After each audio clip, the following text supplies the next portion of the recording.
പൊന്നാനിയിലെ തുടർ മോഷണങ്ങളിൽ തുമ്പുണ്ടാക്കാനാകാതെ പോലീസ്. അടിക്കടി ഉണ്ടാകുന്ന മോഷണ പരമ്പരയിൽ നട്ടം തിരിയുകയാണ് പോലീസ്.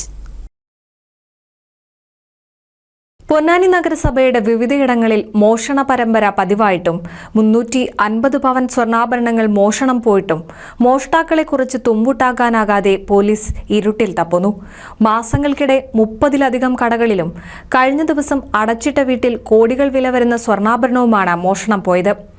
ഇത്രയുമധികം സ്വർണ്ണാഭരണങ്ങൾ കവർന്നത് പ്രൊഫഷണൽ മോഷ്ടാക്കളായിരിക്കുമെന്ന നിഗമനത്തിലാണ് പോലീസ്. നേരത്തെ കടകളിൽ മാത്രം നടന്നിരുന്ന മോഷണം ഇപ്പോൾ വലിയ കവർച്ചയിലേക്കാണ് കടന്നത്. മോഷ്ടാക്കളെ പിടികൂടാൻ വൈകുന്നതിനിടെ കടകളിലും മോഷണം പതിവായി. ഷട്ടറുകളുടെ പൂട്ട് കുത്തിപ്പൊളിച്ചും ഗ്ലാസ് പൊട്ടിച്ചും കടകളിലേക്ക് കടക്കുന്നതാണ് ഇവരുടെ പതിവ് രീതി. ഒറ്റ രാത്രിയിൽ നിരവധി കടകളിൽ മോഷണം നടത്തുന്ന ശൈലിയാണ് പൊന്നാനിയിൽ പതിവായത്. കടകളിൽ നിന്നും പണമാണ് പ്രധാനമായും അപഹരിക്കുന്നത്. വിവിധയിടങ്ങളിൽ വ്യാപക മോഷണം നടന്നിട്ടും മോഷ്ടാക്കളെ പിടികൂടാൻ പോലീസിന് സാധിക്കാത്തതിൽ വ്യാപക പ്രതിഷേധമാണ് ഉയരുന്നത്.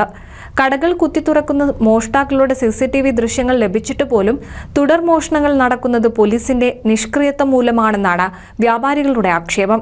സമാനമായ രീതിയിലാണ് എല്ലാ കടകളും കുത്തിത്തുറന്ന് മോഷണം നടത്തിയിട്ടുള്ളത്. പതിവായി മോഷണം നടത്തുന്നവരാണ് ഇപ്പോഴത്തെ മോഷണ സംഘമെന്ന് സംശയമുണ്ടെങ്കിലും മോഷ്ടാക്കളെ പിടികൂടാൻ പോലീസിന് കഴിയാത്തത് മോഷണം പെരുകാൻ ഇടയാക്കുന്നുണ്ട്. പോലീസ് പെട്രോളിംഗ് നടക്കുന്നതിനിടെയാണ് നേരത്തെ പുഴമ്പ്രം BM മേഖലകളിൽ മോഷണം നടന്നത്.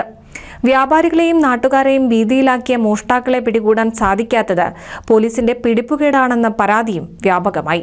NCV news Ponnani. പുതുമയാർന്ന ഡിസൈനുകളിൽ ഡയമണ്ട് കളക്ഷനുകൾ, വിവാഹ പാർട്ടികൾക്ക് നേടാൻ സ്പെഷ്യൽ പാക്കേജുകൾ. സ്വാഗതം പുതുമയാർന്നൊരു ഷോപ്പിംഗ് എക്സ്പീരിയൻസിന്. Kerala Golden Diamonds, the family jeweler, Main Road, Vadakekad.